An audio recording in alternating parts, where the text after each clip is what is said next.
आज भी अपने टॉपिक सेमीकंडक्टर्स। ऑलरेडी हमारा एक लेक्चर हो गया था, लेकिन फिर भी शुरू से करेंगे क्योंकि बहुत टाइम पहले हुआ था। चलो भाई, यार सबसे पहले मैंने आपको बताया था what is the difference between conductors, insulators और सेमीकंडक्टर्स, कि हम सेमीकंडक्टर्स को ज्यादा प्रेफरेंस क्यों दे रहे हैं कंडक्टर से कंपैरिजन में। बल्कि कंडक्टर्स की रेजिस्टिविटी अगर हम बात करें तो उसकी तो बहुत ही लो है।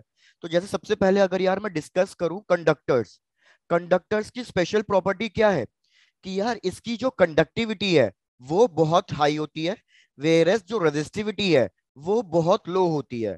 अगर वैल्यू के टर्म्स में डिस्कस करूं तो कितनी रेंज होगी इसकी कंडक्टिविटी एंड रेजिस्टिविटी की? सर कंडक्टिविटी की होगी 10⁻² टू 10⁻8 और वेरी गुड। रेजिस्टिविटी इनवर्स हो जाएगा इसका। रेजिस्टिविटी बिल्कुल इसका इनवर्स हो जाएगा। तो हम कंडक्टिविटी के टर्म्स में बात कर लेते हैं, रेजिस्टिविटी आप जस्ट इसका इनवर्स कर लेना।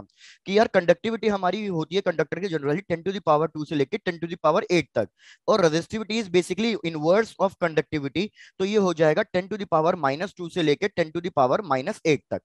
तो यार हमारे कंडक्टर्स की कंडक्टिविटी बहुत ज्यादा हाई है। वेरस अगर यही चीज मैं इंसुलेटर्स के लिए डिस्कस करूं तो इंसुलेटर्स में हमें पता है एग्जैक्टली अपोजिट होता है। इंसुलेटर्स में कंडक्टिविटी बहुत ज्यादा लो होती है, वेरस जो रेजिस्टिविटी है वो बहुत ज्यादा हाई होती है। भैया इसका जस्ट उल्टा, कि हमारे कंडक्टर्स मतलब इंसुलेटर्स में जो कंडक्टिविटी है वो बहुत लो। कितनी लो? जनरली 10⁻⁻² से लेकर 10⁻⁻8 तक। और रेजिस्टिविटी उतनी ही हाई, 10⁻² से लेके 10⁻8 तक।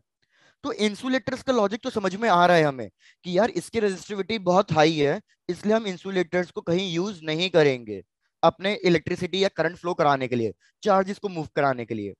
लेकिन फिर आता है हमारे पास अपना मेन कॉन्सेप्ट सेमीकंडक्टर्स। यार सेमीकंडक्टर्स की जो रेजिस्टिविटी और कंडक्टिविटी है वो कंडक्टर्स और इंसुलेटर्स के इंटरमीडिएट है।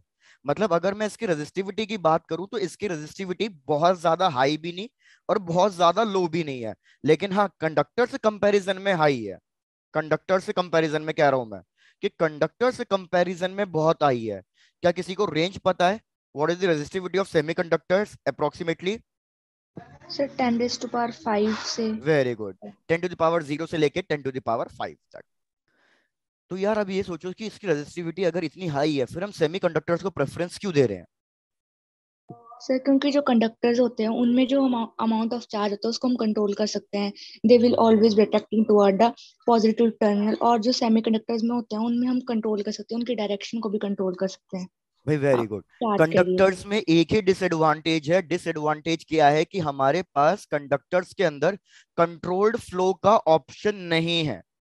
कंट्रोल फ्लो का मतलब मैं चाह रहा हूं कि भाई अभी कुछ particular amount of charges he flow करें और कुछ particular amount of charges flow ना करें, ताकि मैं अपने करंट की वैल्यू या अमाउंट ऑफ चार्ज जो फ्लो कर रहा है उसकी वैल्यू वेरी करा सकूं। तो इसमें ऐसा ऑप्शन नहीं है। जैसे कि मैं बोल रहा हूँ इसको एक कंडक्टर्स को एक गेट की तरह समझो, या तो it can be completely close, completely open. इसमें ऐसा ऑप्शन नहीं है कि थोड़ा सा ओपन किया थोड़ा सा क्लोज किया। तो इसलिए कंडक्टर्स में हमारा कंट्रोल फ्लो का ऑप्शन नहीं है, चार्ज कैरियर्स को फिक्स करने का ऑप्शन नहीं है। डायरेक्शन भी कंडक्टर्स में फिक्स्ड है कि कंडक्टर्स में हमेशा करंट कौन सी डायरेक्शन में फ्लो करेगा, from positive terminal of the battery to the negative terminal. लेकिन सेमीकंडक्टर्स में हमारे पास ये सब ऑप्शन मिल रहे हैं। सेमीकंडक्टर्स के अंदर क्या है कि हम इसको नाम कहते हैं एक तरीके से वॉल्व। वॉल्व का मतलब हम भैया थोड़ा सा ओपन करेंगे तो थोड़ा सा चार्ज फ्लो करेगा, ज्यादा ओपन करेंगे तो ज्यादा चार्ज फ्लो करेगा। मतलब इस तरीके में हम कंट्रोल्ड फ्लो करा सकते हैं और इसमें डायरेक्शन ऑफ द करंट भी डिसाइड कर सकते हैं। तो इसलिए हमारा सेमीकंडक्टर्स भैया ज्यादा एडवांटेज रखता है। यहां तक की बात क्लियर है? Yes sir. Done. भाई मोस्टली हमारे लिए चैप्टर थ्योरेटिकल ही है, और बस एक लास्ट में बुलियन अलजेब्रा आएगा जो थोड़ा सा न्यूमेरिकल वाला पार्ट है, अदरवाइज मोस्टली चैप्टर्स हमारे लिए थ्योरेटिकल ही है। तो यार अब बात करनी है, ले देखिए सेमीकंडक्टर्स पे। तो यार सेमीकंडक्टर्स किस टाइप के एलिमेंट्स, किस टाइप के मटेरियल हमारे सेमीकंडक्टर्स की तरह एक्ट करेंगे, और कितने टाइप के सेमीकंडक्टर्स हैं? सर इंट्रिंसिक और एक्सट्रिंसिक और silicon and germanium types. Very वो गुड। यार हमारे पास मेनली अगर हम कंसंट्रेशन या मतलब प्योरिटी की बात करें, on the basis of purity हमारे पास दो टाइप के सेमीकंडक्टर्स हैं। एक है हमारे पास इंट्रिंसिक सेमीकंडक्टर, नाम से ही पता चलना चाहिए अगर मैं कह रहा हूं इंट्रिंसिक सेमीकंडक्टर्स, मतलब यार ये प्योर सेमीकंडक्टर्स है। इंट्रिंसिक मतलब इंटरनल, ये सिर्फ अपने एटम अपने चार्जेस के ऊपर डिपेंडेंट रहते हैं। तो हम इन चार्जेस को क्या कहेंगे, या इन उसको क्या कहेंगे, होस्ट एटम या होस्ट चार्जेस। वेयर एस इनको हम प्योर सेमीकंडक्टर्स भी कह सकते हैं यार, याद रखना प्योर सेमीकंडक्टर्स, क्योंकि इनकी प्योरिटी बहुत ज्यादा हाई होती है। कितनी ज्यादा हाई होती है, ऑलमोस्ट 1 × 10⁻10, मतलब 10⁻10 एटम्स में हार्डली एक इम्प्योर एटम तुम्हें मिलेगा, इतने ज्यादा प्योर एटम्स होते हैं। वेयर एस दूसरा, जैसे अभी डिस्कस किया, क्या है हमारे पास, एक्सट्रिंसिक सेमीकंडक्टर। एक्सट्रिंसिक सेमीकंडक्टर मतलब एक्सटर्नल, इसमें साफ पता चल रहा है कि मतलब मेनली जो चार्जेस होंगे या जो एटम्स होंगे जिसकी वजह से इलेक्ट्रिसिटी प्रोड्यूस हो रही है, चार्ज फ्लो कर रहा है, वो क्या होस्ट एटम्स होंगे या हमारे फॉरेन एटम्स होंगे। तो फॉरेन एटम। वेरी गुड, इस केस में वो हमारे फॉरेन एटम्स होंगे। तो यार इसके अंदर मतलब बेसिकली क्या है, ये इम्प्योर सेमीकंडक्टर्स है। लेकिन ऐसा नहीं है कि आपने इसमें इम्प्योरिटी बहुत ज्यादा हाई कर दी है, नहीं, इसमें इम्प्योरिटीज भी बहुत लेस होगी। हार्डली 1% इम्प्योरिटी होनी चाहिए, उससे ज्यादा इम्प्योरिटी नहीं होनी चाहिए। क्या कोई बता सकता है कि उससे ज्यादा इम्प्योरिटी क्यों नहीं ले सकते हम? मतलब इसको कहते हैं सर ऑलमोस्ट उसका वो 99% प्योर होते हैं ये, almost 99% pure. Sir lattice disturb कर देंगे उसका क्रिस्टल लैटिस। वेरी गुड, क्योंकि यार अगर मैं किसी एक लैटिस स्ट्रक्चर में कोई और इंप्यूरिटीज ऐड कर रहा हूँ, तो डेफिनेटली इंप्यूरिटीज की थोड़ी सी प्रॉपर्टी अलग होगी, इंप्यूरिटीज का थोड़ा सा साइज कुछ अलग होगा। तो उस केस में अगर हम ज्यादा इंप्यूरिटीज ऐड कर रहे हैं, तो भैया हमारे लैटिस स्ट्रक्चर को ज्यादा डिस्टर्बेंस मिलेगी, और उस केस में हमारा लैटिस स्ट्रक्चर पूरा डिस्टर्ब होकर ब्रेक डाउन कर जाएगा। वो हम नहीं चाह रहे हैं, नहीं तो उसकी पूरी मेन केमिकल प्रॉपर्टीज वगैरह ही चेंज हो जाएगी, वो चीज हम नहीं चाह रहे हैं। तो इसलिए एक्सट्रिंसिक सेमीकंडक्टर्स के अंदर जो फॉरेन एटम, जो इंप्यूरिटीज हम ऐड कर रहे हैं, वो भी बहुत लेस होनी चाहिए। और इंप्यूरिटीज ऐड करने के प्रोसेस को हम क्या कहते हैं, डोपिंग। और इंप्यूरिटीज को हम क्या कहते हैं, डोपेंट्स। चेक कर लो, ये तो बहुत बेसिक चीजें हैं, आप सबको पता ही होगी। यहाँ तक की चीजें क्लियर है? Yes sir. Yes sir. Done. तो एक एक करके हम इन सेमीकंडक्टर्स को डिस्कस करना शुरू करते हैं, क्योंकि एक्सट्रिंसिक के अंदर भी दो टाइप के सेमीकंडक्टर्स हैं, एन टाइप पी टाइप। उनकी क्या खासियत है, क्या क्या प्रॉपर्टीज है, वो सब चीजें पढ़ते हैं। तो भैया स्टार्ट कर लो अपना इंट्रिंसिक सेमीकंडक्टर्स। यहां से तुम्हारी मेन चीज स्टार्ट है, इंट्रिंसिक सेमीकंडक्टर्स। याद रखना यार, बहुत ज्यादा डिटेलिंग में नहीं जाएंगे, जो जो हमारा काम का होगा सिर्फ उतनी ही चीजें डिस्कस करेंगे। बोर्ड एग्जाम्स आपने कर लिया, हमें कॉम्पिटेटिव एग्जाम्स के हिसाब से तैयारी करनी है अब। इंट्रिंसिक, इंट्रिंसिक जैसे डिस्कस किया, प्योर सेमीकंडक्टर्स। सेमीकंडक्टर्स की यूजुअली वैलेंसी कितनी होती है? सर 4। वेरी गुड, सेमीकंडक्टर्स की यूजुअली वैलेंसी होती है हमारे पास 4। तो यार अगर इसकी वैलेंसी 4 है, अगर ये पूरा अपना वैलेंस शेल फिल करना चाहता है, तो उसको कितने इलेक्ट्रॉन्स और चाहिए होंगे? 4। 4। तो यार इसके पास वैलेंसी 4 है, और इसको चाहिए भी 4 इलेक्ट्रॉन्स ये, ताकि ये अपनी वैलेंसी को फुल कर ले। तो यही हमारे इधर इंट्रिंसिक सेमीकंडक्टर्स में हो रहा है। एग्जाम्पल के तौर पे है भैया सिलिकॉन और जर्मेनियम। भैया सिलिकॉन का एटॉमिक नंबर कितना और जर्मेनियम का एटॉमिक नंबर कितना? सिलिकॉन का एटॉमिक नंबर 14, वैलेंसी 4।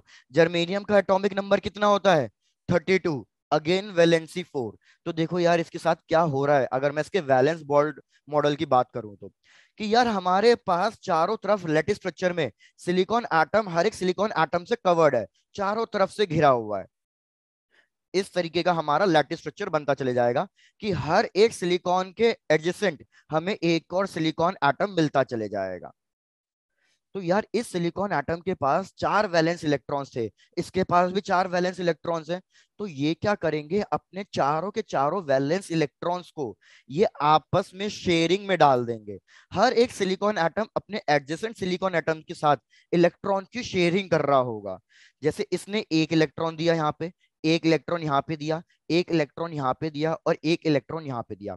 फिर सिमिलरली एक वैलेंस ये एडजेसेंट ने यहाँ पे दे दिया, इस ऊपर वाले एडजेसेंट ने यहाँ पे इलेक्ट्रॉन दे दिया, इसने यहाँ पे, नीचे वाले ने यहाँ पे। तो यार हमें दिख रहा है कि चारों तरफ से हमारे पास इलेक्ट्रॉन की शेयरिंग चल रही है। इलेक्ट्रॉन की शेयरिंग चल रही है, तो ये एक बॉन्ड्स बनाना शुरू कर देंगे। किस टाइप के बॉन्ड्स बनाना शुरू कर देंगे? ये एक टाइप के कोवेलेंट बॉन्ड्स बनाना शुरू कर देंगे। चेक करो, यहां तक की बात समझ में आ रही है? Yes sir. तो यार अगर इन दोनों के बीच में दोस्ती हो गई है, कुछ ना कुछ बॉन्ड्स बन गए हैं, तो अब आपकी ये चार्जेस फ्री नहीं है इलेक्ट्रिसिटी कंडक्ट करने के लिए। क्योंकि इलेक्ट्रिसिटी कंडक्ट करने के लिए हमारा चार्ज क्या होना चाहिए, पूरा एटम से फ्री होना चाहिए, लेकिन बस सरफेस के अंदर घूमना चाहिए। जैसे हमने यार अपने एटम्स वाले चैप्टर में भी डिस्कस किया कि हमारे पास दो टाइप के टर्म्स होते हैं, एक को हम कहते हैं आयनाइजेशन एनर्जी और एक को हम कहते हैं वर्क फंक्शन। दोनों में क्या डिफरेंस था आयनाइजेशन एनर्जी और वर्क फंक्शन में? सर आयनाइजेशन एनर्जी में सिर्फ जो इलेक्ट्रॉन होता है वो एटम से फ्री होता है, लेकिन वह फंक्शन में पूरे वो मेटल सरफेस से फ्री। बिल्कुल। तो यार अगर मैं ये एटम्स कंसीडर कर रहा हूं तो आयनाइजेशन एनर्जी से बस हमारा चार्ज एक एटम से फ्री हो रहा है। तो अगर ये एटम से फ्री हो रहा है, हमें चाहिए यही कि ये एटम से फ्री हो जाए और फिर ये मेटल प्लेट में ऐसे घूमता रहे फ्रीली। तो अगर ये मेटल प्लेट में फ्रीली घूमने है प्रेजेंट है, तो उस केस में ये इलेक्ट्रिसिटी कंडक्ट करने में हेल्प करेगा। हमें इधर अब वर्क फंक्शन से कोई लेना देना नहीं है, क्योंकि वर्क फंक्शन का मतलब होता है इलेक्ट्रॉन को बिल्कुल प्लेट से बाहर निकाल देना। तो उस केस में हमें इधर ऐसा कुछ नहीं करना, क्योंकि एक बार वो प्लेट से बाहर निकल गया तो फिर वो हमारी इलेक्ट्रिसिटी कंडक्ट करने में हेल्प नहीं करेगा। तो यार इधर तो चार्जेस फ्री नहीं है, तो अभी तो इलेक्ट्रिसिटी कंडक्ट नहीं करेगा, तो इन चार्जेस को फ्री कराने के लिए हमें क्या करना चाहिए? सर एनर्जी देनी चाहिए। बिल्कुल। तो इन चार्जेस को फ्री करने के लिए हमें कुछ ना कुछ एनर्जी सप्लाई करनी है। और जैसा हमने ड्यूअल नेचर में पढ़ा, ये एनर्जी हम इसको किस किस तरीके से सप्लाई कर सकते हैं, किस किस तरीके से हम इनको कोवेलेंट बॉन्ड्स को ब्रेक कर सकते हैं। तो यार हमारे पास एक तरीका होता है थर्मल एनर्जी, कि आप इनको थर्मल एनर्जी दे दो। दूसरा तरीका क्या हो सकता है कि आप इनको हाई इलेक्ट्रिक फील्ड दे दो, क्योंकि हाई इलेक्ट्रिक फील्ड में भी चार्जेस अट्रैक्ट करेंगे। अगर वो अट्रैक्शन ज्यादा स्ट्रांग हुआ तो उस केस में ये वाला बॉन्ड्स ब्रेक हो जाएगा और चार्जेस मेरे मूव करने लग जाएंगे। और भी बहुत सारे तरीके हैं, जैसे हमने अपना फोटो इलेक्ट्रिक इफेक्ट में पढ़ा है कि भैया इनके ऊपर कुछ ना कुछ यूवी रेज, मतलब कुछ ना कुछ रेज फॉल डाउन करा दूं किसी एक पर्टिकुलर वेवलेंथ की, थ्रेशोल्ड वेवलेंथ से ज्यादा वाली वेवलेंथ की, तो उस केस में भी इनको एनर्जी मिलेगी और ये चार्जेस के बॉन्ड्स ब्रेक हो जाएंगे। मतलब कहने का मतलब ये है मेरा अल्टीमेटली कि यार हमारे पास बहुत सारे मेथड्स हैं इन बॉन्ड्स को ब्रेक करने के। लेकिन भैया मुद्दे पे आओ कि अगर मैं ये बॉन्ड्स ब्रेक कर रहा हूं तो फिर हमारा क्या कॉन्सेप्ट लग रहा है। सपोज मैंने ये बॉन्ड ब्रेक किया, अगर मैं ये बॉन्ड ब्रेक कर रहा हूं तो मेरा ये इलेक्ट्रॉन क्या करेगा, ये इलेक्ट्रॉन अपनी जगह खाली करके बाहर फ्री घूमने लग जाएगा। तो ये हो गया हमारा फ्री इलेक्ट्रॉन। लेकिन भैया बॉन्ड तो इस बीच वाले एटम ने तोड़ा, ऊपर वाला एटम तो अभी भी दोस्ती बनाए रखना चाहता है। वो तो कह रहा है भाई अभी भी शेयरिंग कर ले, कोई दिक्कत नहीं है। तो इस चक्कर में यहाँ पे बॉन्ड ब्रेक होने के बाद क्या क्रिएट हो जाएगा, होल। भैया होल। यहाँ पे एक होल क्रिएट हो जाएगा। क्या यही सेम चीज कंडक्टर्स में भी हो रही है? No sir. कंडक्टर्स में क्यों नहीं हो रही? कंडक्टर्स में भी तो इलेक्ट्रॉन्स हैं हमारे पास फ्री। फ्री चीज कंडक्टर्स में क्यों नहीं हो रही? ये नया कॉन्सेप्ट यहीं पे सेमीकंडक्टर्स में ही क्यों आया? बहुत सिंपल सा रीजन है कि ये होल्स जो जनरेट हुए हैं, ये होल्स का कॉन्सेप्ट सिर्फ सेमीकंडक्टर्स में क्यों आया, कंडक्टर्स में क्यों नहीं आया ये वाला कॉन्सेप्ट? क्योंकि यार कंडक्टर्स की वैलेंसी 4 नहीं होती, उधर कोवेलेंट बॉन्ड्स नहीं बन रहे होते, उधर इलेक्ट्रॉन के पेयर्स नहीं बन रहे हैं, उधर इलेक्ट्रॉन्स आपके पहले से ही फ्री हैं। तो अगर इलेक्ट्रॉन पहले से ही फ्री हैं, उधर कोई शेयरिंग नहीं चल रही है, कोई बॉन्ड्स नहीं बन रहे हैं, तो फिर काय की वैकेंसी, कोई वैकेंसी होगी ही नहीं। वैकेंसी कहाँ क्रिएट होगी भैया, जहां पे बॉन्ड्स बन रहे थे। तो इसलिए बॉन्ड्स हमारे सेमीकंडक्टर्स में बन रहे हैं, इसलिए होल का कॉन्सेप्ट भी किधर आएगा, सेमीकंडक्टर्स में ही आएगा। क्या ये वाली बात क्लियर हो गई है? Yes sir. Yes done. Sir. तो सेमीकंडक्टर्स के अंदर ही जब भी इलेक्ट्रॉन ब्रेक होगा, इलेक्ट्रॉन बाहर फ्री होगा, तो वो हर जगह एक होल क्रिएट करते जाएगा। तो इंट्रिंसिक के अंदर क्या हुआ, मैंने एक इलेक्ट्रॉन को फ्री कराया तो कितने होल जनरेट हुए, एक ही होल जनरेट हुआ। तो इंट्रिंसिक की स्पेशल प्रॉपर्टी क्या है कि भैया जितने इलेक्ट्रॉन्स होंगे उतने ही होल्स भी होंगे। Number of electron will always be equals to number of holes. Check करो यहां तक की बात समझ में आई है या नहीं आई है? Yes sir. बढ़िया। अब क्या किया, सपोज भैया ये इलेक्ट्रॉन, ये जो बॉन्ड से मैंने ब्रेक कैसे कराए, अज्यूम कर रहा हूं कि यार ये जो बॉन्ड्स मैंने ब्रेक कराए हैं ना, ये मैंने इलेक्ट्रिक फील्ड देके ब्रेक कराए हैं। इलेक्ट्रिक फील्ड, तो मैंने अज्यूम कर लिया कि भैया यहाँ पे है पूरा का पूरा पॉजिटिव चार्ज सिचुएटेड और यहाँ पे है पूरा का पूरा नेगेटिव चार्ज सिचुएटेड। तो अब आप मेरे को सोच के बताओ कि ये इलेक्ट्रॉन किधर मूव करेगा, और क्या ये होल यहीं पे रहेगा या होल भी कहीं ना कहीं मूव करेगा? सर इलेक्ट्रॉन पॉजिटिव की साइड मूव करेगा और जो होल होगा वो नेगेटिव प्लेट की साइड। तो होल नेगेटिव साइड क्यों मूव कर रहा है? सर क्योंकि इसके पास पॉजिटिव चार्ज है। नहीं, होल्स के पास तो कोई चार्ज नहीं होता। अगर होल्स के पास चार्ज होता फिर तो हम इसको होल क्यों कह रहे हैं, फिर तो हम इसको प्रोटॉन कहते। सर क्योंकि जो अगला इलेक्ट्रॉन होगा वो इस होल को ऑक्युपाई कर लेगा, इस अब वजह से सही इसकी है मूवमेंट होगी। कि भाई हमारा इलेक्ट्रॉन, अगर मैं इलेक्ट्रॉन की बात करूं तो मेरे को पता है इस डायग्राम के अकॉर्डिंग इलेक्ट्रॉन राइट में मूव करेगा क्योंकि वो पॉजिटिव प्लेट से अट्रैक्शन फील करेगा। तो यार इस इलेक्ट्रिक फील्ड की वजह से क्या होगा, जो मेरा ये नेक्स्ट इलेक्ट्रॉन है ये भी फ्री हो जाएगा। तो जो ये नेक्स्ट इलेक्ट्रॉन फ्री हुआ है, तो यहाँ पे रब करके भैया एक वैकेंसी बना दो कि ये इलेक्ट्रॉन फ्री हुआ है। लेकिन जब ये इलेक्ट्रॉन फ्री होता है तो सबसे पहला टारगेट इसका क्या होता है? सबसे पहला टारगेट होता है इसका कि भैया जो वैकेंसी क्रिएट हुई थी ये पहले उसको फिल कर ले।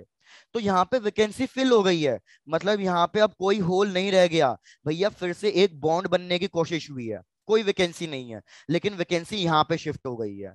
यहाँ पे सिर्फ क्या रह गया है? इलेक्ट्रॉन। तो यार हमें दिख रहा है कि हमारी जो वैकेंसी है वो पीछे की साइड शिफ्ट होती चली जाएगी और इलेक्ट्रॉन आगे की साइड शिफ्ट होते जाएंगे। तो इलेक्ट्रॉन को तो लॉजिक समझ में आ रहा है कि इलेक्ट्रॉन के ऊपर चार्ज था इसलिए वो right hand side positive plate से अट्रैक्ट हो रहे हैं। लेकिन हमने देखा कि जो हमारे होल्स हैं, भले ही इन पे कोई चार्ज नहीं है लेकिन फिर भी ये किधर मूव कर रहे हैं? फिर भी ये नेगेटिव साइड की तरफ मूव कर रहे हैं, नेगेटिव प्लेट की तरफ मूव कर रहे हैं। तो इससे हमने क्या कंक्लूड किया कि भैया भले ही होल्स कोई प्रोटॉन या पॉजिटिव चार्ज नहीं है लेकिन ये एक प्रोटॉन की तरह एक्ट कर रहे हैं, they act as a positive charge, क्योंकि इनका मूवमेंट बिल्कुल प्रोटॉन के मूवमेंट का सिमिलर है। चेक करो, अब ये पूरी बात यहां तक समझ में आ गई है तो फिर आगे बढ़ेंगे। Done yes sir. Sir. Done, चलो भाई बहुत बढ़िया। तो हमने ये इंट्रिंसिक के बारे में पूरी चीजें पढ़ ली कि भैया जितने इलेक्ट्रॉन्स खाली होंगे उतने ही होल्स बनेंगे। लेकिन याद रखना, जैसे ही होल्स क्रिएट होगा वैसे ही एक और इलेक्ट्रॉन फ्री होके उस होल को फिल कर देगा। मतलब इसको हम बड़े अच्छे तरीके से क्या कहते हैं कि भैया जो हमारा रेट ऑफ डिस्ट्रक्शन है वही हमारा रेट ऑफ बेसिकली कंस्ट्रक्शन है। क्या इस स्टेटमेंट को आप समझा सकते हो? What is destruction and what is construction here? Sir destruction ऐसे कि जो इलेक्ट्रॉन होते हैं वो फ्री हो जा रहे हैं, मतलब वो बॉन्ड को डिस्ट्रक्ट कर रहे हैं, और उस बार वही इलेक्ट्रॉन वो जो है वो होल को ऑक्युपाई कर रहे थे, मतलब वो कंस्ट्रक्ट हो रहा है। बिल्कुल, तो बस थोड़ा सा उल्टा बोल रहे, कंस्ट्रक्शन का मतलब है होल कंस्ट्रक्ट होने का। कि जैसे ही हमारा होल जितनी रेट से मतलब क्या है कि जितने टाइम इंटरवल में हमारा होल जनरेट हो रहा है एट द सेम टाइम वो होल हमारा फिल भी हो रहा है, मतलब डिस्ट्रक्ट भी हो रहा है। तो जैसी होल क्रिएट होगा वैसी फिल होगा, जैसी फिल हुआ वैसी जनरेट, जैसे जनरेट वैसे ही फिल। तो ये प्रोसेस हमारा चलता रहेगा कि rate of construction is exactly equals to rate of destruction. इस स्टेटमेंट को याद रखना, इस स्टेटमेंट के बारे में अभी बाद में डील करेंगे। लेकिन बस ये स्टेटमेंट का लॉजिक समझ में आ गया है आपको? Yes sir. चलो डन, तो कंप्लीट कर लो, फिर नेक्स्ट वाले पे आते हैं।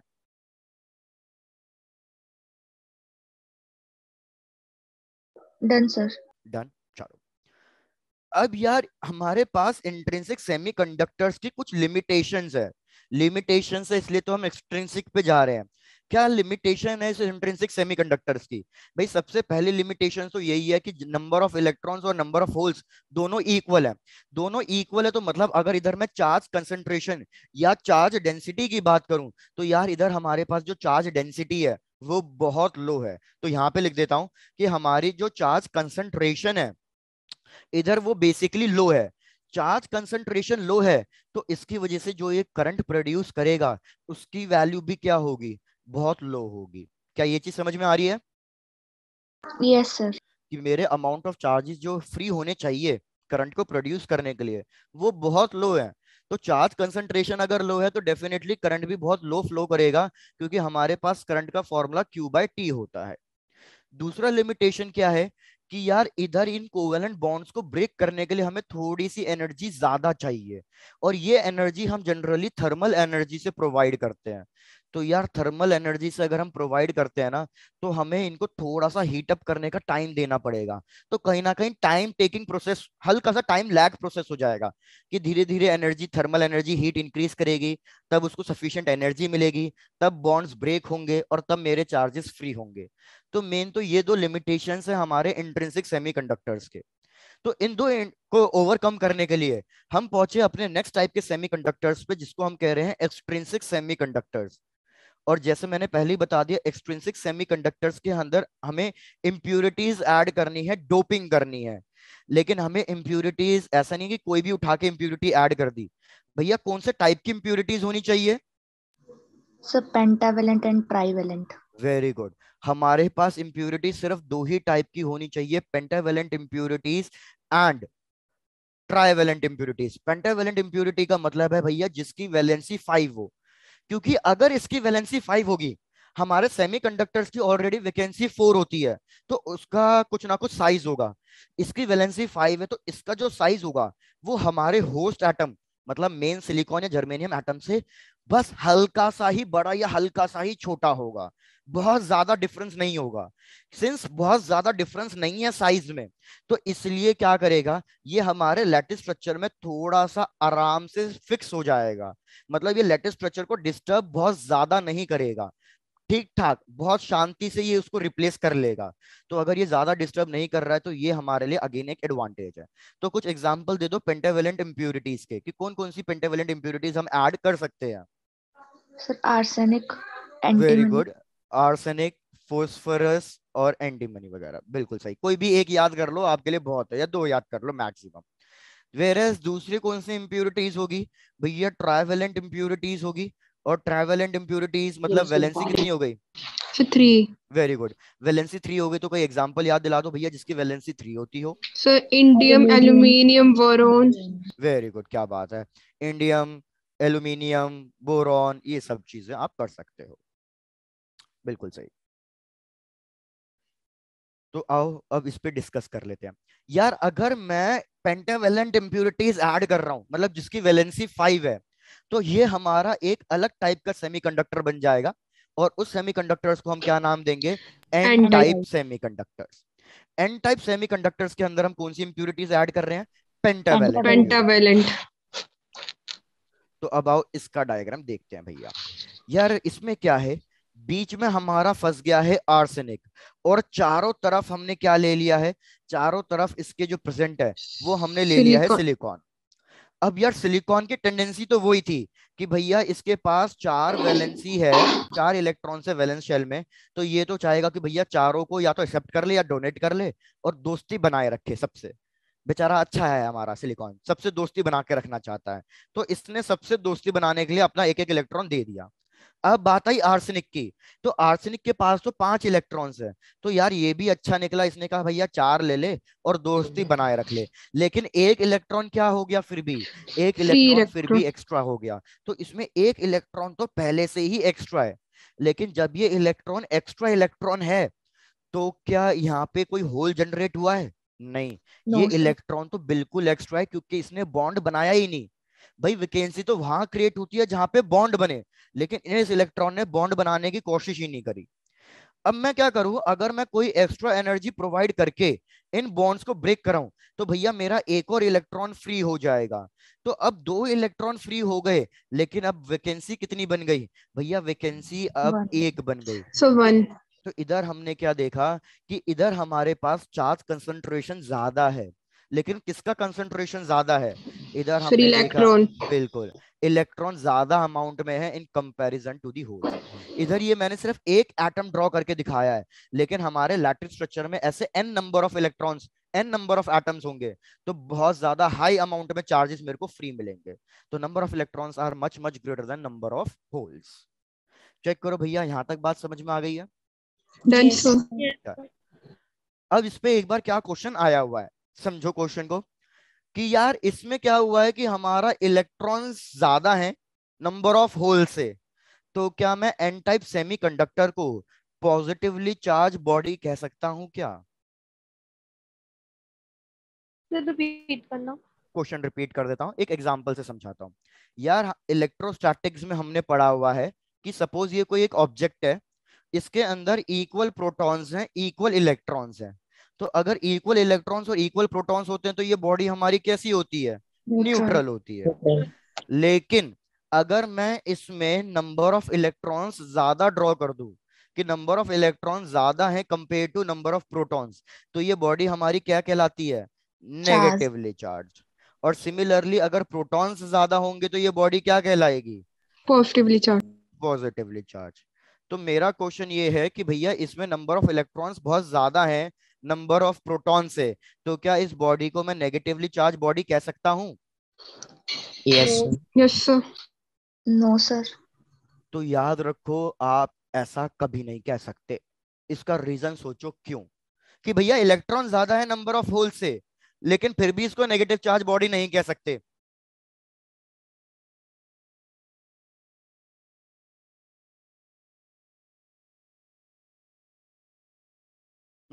सोचो।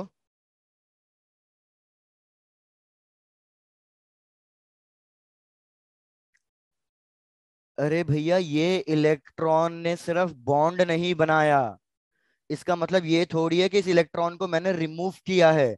इस इलेक्ट्रॉन को मैंने रिमूव नहीं किया है। ये इलेक्ट्रॉन तो एक्स्ट्रा इलेक्ट्रॉन वो इलेक्ट्रॉन था जिसने बॉन्ड नहीं बनाया बस। क्या आप ये बात समझ पा रहे हो? Yes sir. भाई वापस से रिपीट, इस वाले केस में हम क्या चीज डिस्कस कर रहे हैं? इस वाले केस में भैया मैं नंबर ऑफ इलेक्ट्रॉन ज्यादा अज्यूम कैसे कर रहा हूं? कि भैया मैं बाहर से उठा के, कहीं बाहर से दूसरे एटम से उठा के इलेक्ट्रॉन को लेके आया हूं, तो इसलिए इलेक्ट्रॉन ज्यादा हो गए थे क्योंकि मैं इलेक्ट्रॉन्स को इसके ऊपर ज्यादा इलेक्ट्रॉन्स को रखा है। लेकिन हमारा इस सेमीकंडक्टर में ऐसा नहीं हो रहा। सेमीकंडक्टर्स के अंदर बस क्या हो रहा है, हमारा जो इलेक्ट्रॉन है बस वो बॉन्ड्स नहीं बना रहा, वो कहीं ना कहीं खाली बैठा है, लेकिन है वो अपने स्ट्रक्चर के अंदर ही, उसको हमने कहीं अलग से लेके नहीं आए हैं। तो इसलिए उधर number of electron number of hole से बड़ा है। मतलब बस इलेक्ट्रॉन हमारा बॉन्ड नहीं बना रहा था, ये वो वाला इलेक्ट्रॉन है। चेक करो नंदिनी दिवेश, सबको क्या ये चीज समझ में आ रही है? रिपीट करूं? Done sir. डन। दिवेश आपको भी क्लियर है? Yes sir. डन। तो ये एक क्वेश्चन आया हुआ है, तो याद रखना इसमें भले नंबर ऑफ इलेक्ट्रॉन ज्यादा है नंबर ऑफ होल से, लेकिन ये बॉडी फिर भी न्यूट्रल है। न्यूट्रल क्यों है? क्योंकि इसमें पहले जितने इलेक्ट्रॉन्स है अभी भी उतने ही प्रोटॉन्स होंगे, बस हम तो इलेक्ट्रॉन्स का बॉन्ड ब्रेक करा रहे हैं, इलेक्ट्रॉन्स को कहीं रिमूव नहीं करा रहे हैं। इस चीज का ध्यान देना बस। तो ये बॉडी न्यूट्रल है।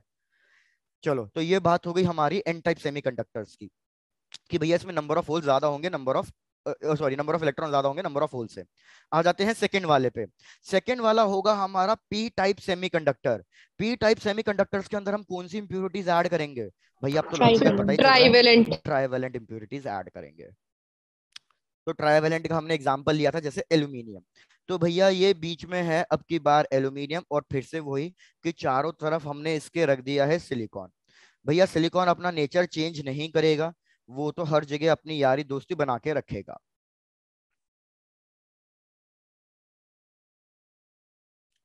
तो इसने तो अपने चारों इलेक्ट्रॉन्स डोनेट करने की वो कर लिया कि भैया चल मैं तो डोनेट कर रहा हूं। लेकिन अब क्या होगा? भैया बात आई एल्यूमिनियम की, तो एल्यूमिनियम के पास तो सिर्फ वैलेंस में 3 ही है। तो यार एक तो ये यहाँ पे दे देगा, चलो एक वो यहाँ पे दे देगा, ये भी ठीक है, बचा एक और वो यहाँ पे दे दिया। लेकिन अब तो भैया इसके पास एक शॉर्टेज बन गई, ये ऊपर वाले सिलिकॉन एटम को डोनेट नहीं कर पा रहा है। लेकिन हमारा सिलिकॉन एटम तब भी अच्छा है, वो कह रहा है भाई कोई बात नहीं, तू डोनेट कर पा रहा है या नहीं कर पा रहा, मैं तो फिर भी बॉन्ड बनाऊंगा, मैं तो फिर भी यारी दोस्ती बनाऊंगा, क्योंकि मेरे पास तो 4 हैं। तो इस केस में विदाउट एनी इलेक्ट्रॉन रिमूवेबल, हमने आपको इलेक्ट्रॉन रिमूव नहीं किया, लेकिन बिगर इलेक्ट्रॉन रिमूव किए हुए यहाँ पे ऑटोमेटिकली क्या जनरेट हुई है? पहले से ही एक वैकेंसी जनरेट हो रखी है। क्या सबको समझ में आ रहा है कि ऐसी वैकेंसी क्यों जनरेट हो रखी है पहले से ही? Yes sir. कि भले ही एल्यूमिनियम डोनेट नहीं कर पा रहा है, लेकिन सिलिकॉन तो डोनेट करने की कोशिश कर रहा है ना, वो अपने नेचर से पीछे नहीं हट रहा है। तो यहाँ पे एक पहले से ही वैकेंसी क्रिएट है। अब मैं इसको बॉन्ड को ब्रेक कराऊं, तो भैया बॉन्ड को ब्रेक कराऊंगा तो मेरा एक इलेक्ट्रॉन तो फ्री हो गया। एक इलेक्ट्रॉन फ्री होने के बाद यहाँ पे क्रिएट हो गई है एक वैकेंसी। तो अब देखो वैकेंसी कितनी है और इलेक्ट्रॉन्स कितने हैं। तो इधर हमने देखा कि यार इधर वैकेंसी हमारी बहुत ज्यादा होगी in comparison to the free electrons. तो इधर भी क्वेश्चन घूम फिर के वही आता है कि यार इधर होल्स ज्यादा है, मतलब एक तरीके से पॉजिटिव चार्ज की तरह बिहेव कर रहे हैं होल्स, तो पॉजिटिव चार्ज बहुत ज्यादा है नेगेटिव चार्ज से। तो क्या मैं पी टाइप सेमीकंडक्टर को पॉजिटिवली चार्ज बॉडी कहूंगा या मैं न्यूट्रल कहूंगा? न्यूट्रल। तो याद रखो बिल्कुल सही कि इधर भी हमने प्रोटॉन्स को कहीं रिमूव नहीं किया है, इधर हमने इलेक्ट्रॉन्स को कहीं रिमूव नहीं किया है, बस हमने क्या किया, बॉन्ड को तोड़ा है और कुछ नहीं किया। पहले से सब कुछ प्रेजेंट थे, अभी भी number of electron number of protons के बराबर ही है, लेकिन बस हमने बॉन्ड्स को तोड़ा है। तो again this body is neutral body. Done, sir. Done, चलो भाई बहुत बढ़िया। अब आ जाओ फिर से। सिंस ये हमारा एन टाइप क्या कर रहा है, हमारा एन टाइप बेसिकली एक इलेक्ट्रॉन को डोनेट कर रहा है। सिंस ये इलेक्ट्रॉन को डोनेट कर रहा है, इसलिए हमारा जो एन टाइप सेमीकंडक्टर्स है, ये बेसिकली हम इसको डोनर एटम या डोनर सेमीकंडक्टर्स भी कह सकते हैं। तो इसका एक डायग्राम बना सकते हैं हम एन टाइप और पी टाइप के लिए। सिमिलरली ये क्या करेगा भैया, इसके पास पहले से वैकेंसी थी, तो ये कोशिश करेगा इलेक्ट्रॉन को एक्सेप्ट करने की। तो ये इलेक्ट्रॉन को एक्सेप्ट करने की कोशिश कर रहा है। Acceptor semiconductor. Very good, acceptor semiconductors का नाम से देंगे। तो यार हम क्या कर रहे हैं यहाँ पे, एक एन टाइप और पी टाइप का जनरल डायग्राम ड्रॉ करेंगे, क्योंकि बार बार ये वैलेंस मॉडल थोड़ी ड्रॉ करेंगे, फिर तो ये बहुत टाइम टेकिंग प्रोसेस हो जाएगा। तो अब हम एन टाइप और पी टाइप सेमीकंडक्टर्स को जनरल एक डायग्राम से डोनेट करेंगे, डोनर एक्सेप्टर के नाम से। तो भैया अगर मैं एन टाइप की बात कर रहा हूं, तो एन टाइप ने इलेक्ट्रॉन्स को डोनेट किया। अगर वो डोनेट कर रहा है तो वो किसकी तरह बिहेव करेगा, एक पॉजिटिव आयन की तरह बिहेव करेगा। और ऊपर ये डॉट बनाने का मतलब क्या है कि भैया ये इस इलेक्ट्रॉन को डोनेट कर रहा है। चेक कर लो, एन टाइप का आ गया। Yes sir. डन। सिमिलरली हमारा पी टाइप एक्सेप्ट कर रहा है। तो भैया आपको पता होगा, अगर कोई चीज एक्सेप्ट कर रही है तो उसको हम नेगेटिव आयन से डोनेट करते हैं, और ऊपर हम ड्रॉ कर देंगे भैया होल्स, कि भैया ये होल्स में इलेक्ट्रॉन एक्सेप्ट करने की टेंडेंसी रख रहा है। तो ये हो गया हमारे पास पी टाइप सेमीकंडक्टर का डायग्राम। तो जनरली अब ये दो डायग्राम ड्रॉ करेंगे बार बार हर जगह, एन टाइप और पी टाइप के लिए। Done, sir. डन, चलो भाई बहुत बढ़िया, Done, sir. Very good. चलो आगे बढ़ते हैं। अब यार आपको क्या करना है, अब आपको हम डिस्कस करेंगे एनर्जी बैंड डायग्राम पे यही सारी चीजें, conductors, insulators, type of semiconductors, ये थोड़ा सा एक्सप्लेन करना है इन दी एनर्जी बैंड डायग्राम के हिसाब से। क्या बोल रहा हूँ मैं भी, एनर्जी बैंड डायग्राम के हिसाब से। तो सबसे पहले तो मेरे को यही बताओ, व्हाट इज एनर्जी बैंड, क्या है इसका कॉन्सेप्ट, एनर्जी बैंड का क्या होते हैं ये। क्योंकि अभी तक तो हमने क्या पढ़ रखा है, अगर मैं एटम्स चैप्टर की बात करूं जो हमने लास्ट क्लास में खत्म किया, एटम्स के अंदर तो बस हमने यही पढ़ा है, स्पेक्ट्रल लाइन सीरीज, जिसको बोर्स ने एक्सप्लेन किया था। अभी तक तो हमें सिर्फ स्पेक्ट्रल लाइन सीरीज के बारे में पता था, लेकिन अब ये एनर्जी बैंड डायग्राम क्या है ये बताओ कोई। और मेरे को 1 मिनट दो, आई ड्रिंक सम वाटर। बताओ भाई। सर जो एटम के एनर्जी लेवल्स होंगे उनकी बात की जा रही है इसमें। तो उसको तो हम स्पेक्ट्रल लाइन सीरीज के नाम से कह रहे थे,